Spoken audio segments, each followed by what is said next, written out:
Hello, Eva. Welcome back to the Irish Independence League of Ireland review video. Joined tonight by Dan McDonnell from Daly Mountain Park. I'm here at the RSC as the post-Damien Duff era began for Shelburne. But Dan, I'll start with you. There's a lot of very giddy Bohs fans around you. An impressive 2-0 win over the leaders.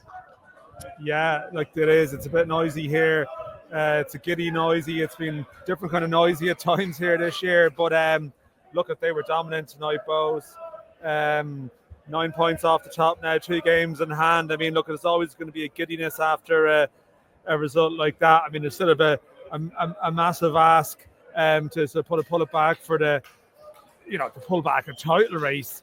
But you never know. I mean, I suppose you have to think, Bohs, if they can bring this performance level for the rest of the season, then at the very least, second spot and being upper end the discussion is very feasible.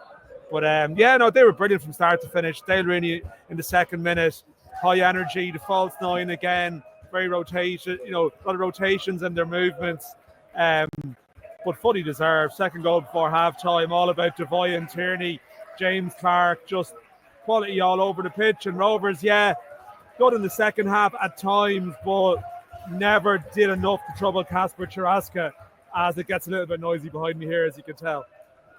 No, that gap reduced a little bit for the time being. We've heard Stephen Bradley, talk about staying on their levels game by game, not looking too far ahead. What went wrong for them tonight, or were Bohs just too good? Yeah, they made 7 changes, and I suppose they've been making 6-7 changes from game to game. And I know Bohs lost on Friday, sort of a defeat that could have been demoralising, but beforehand, I think, look, at Bohs have also won all the derbies this year, albeit it was a come from behind one on Easter Monday. But I think Bohs just brought energy to the game, really sort of pressing everywhere, putting a lot of pressure on Rovers all over the park. And weirdly, it's been almost so easy for Rovers at times. On Friday, it was a stroll. It was almost like they were just jolted into life. It was like a team was asking questions of them that maybe they haven't been asked. I mean, I know they came from behind in Drogheda last week, but Drogheda scored early and then they were sort of camped, whereas Bohs scored early and kept going. And I don't think there's any complaints from Rovers with the outcome. I'd be shocked if there was. I know you were writing pre-match. Stephen Bradley had some kind words to say about Damien Duff's departure, and that was really the story around here. I'm here at the RSC, as I said, it's just finished Waterford 2, Shels 2, but really the story of the night is, the post-Duff era begins for Shelburne, but began with a draw. Jerry O'Brien, obviously caretaker, manager at the moment, applauded off the pitch at full time. Harry Wood with both goals, kind of fitting that he scored the most important goal of Duff's 151 match reign. We'll wait and see what Jerry O'Brien has to say in a post-match in terms of a longer-term view.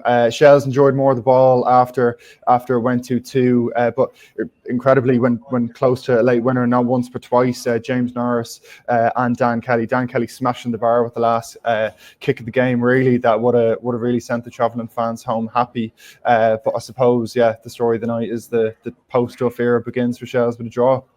What was the vibe like, Seán? I mean, was there anything dramatically different, or not too different? Not too different. He spent most of the game on the edge of technical area. Wasn't as you're a bit far back here, so it was kind of here at the RSC. It was a bit hard to hear him at times. Jubilant home crowd here.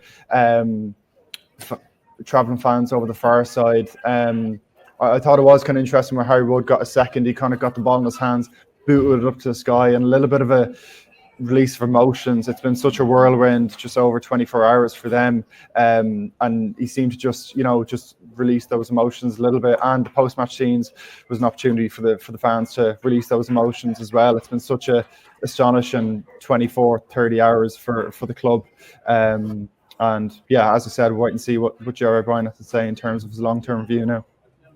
Yeah, I'd say there was a sort of a wonder what the emotions were around Richmond Park tonight. I mean, there's just in 3 other games, quickly. I mean, we see that. St. Pat's have lost to Derry. Derry hadn't won in Dublin all season. They've won twice in a weekend.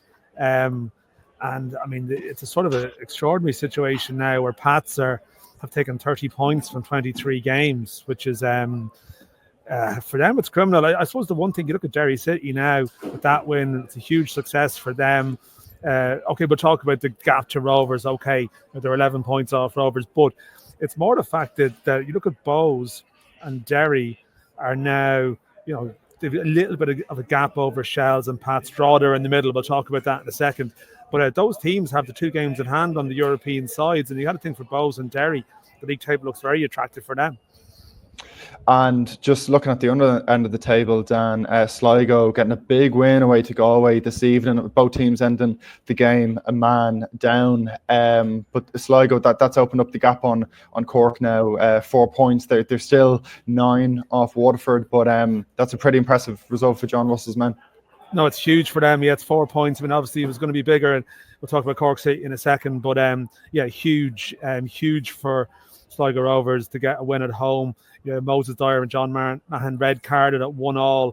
There was a bit of an incident, and then I think it was was at Lombota we got the winner, who's a former Galway player. So there's a lot going on there, and Turner's Cross, below 2,000 people there.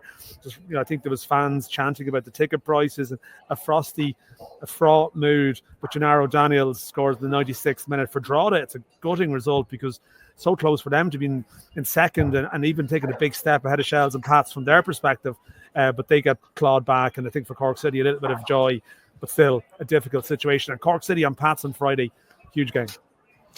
Well, that's the 5 Monday night games summed up. Another League of Ireland night, not short of talking points. For now, Dan, I'll leave you go from Dalymount and from the RSC. Thanks for watching the Irish Independence League of Ireland review.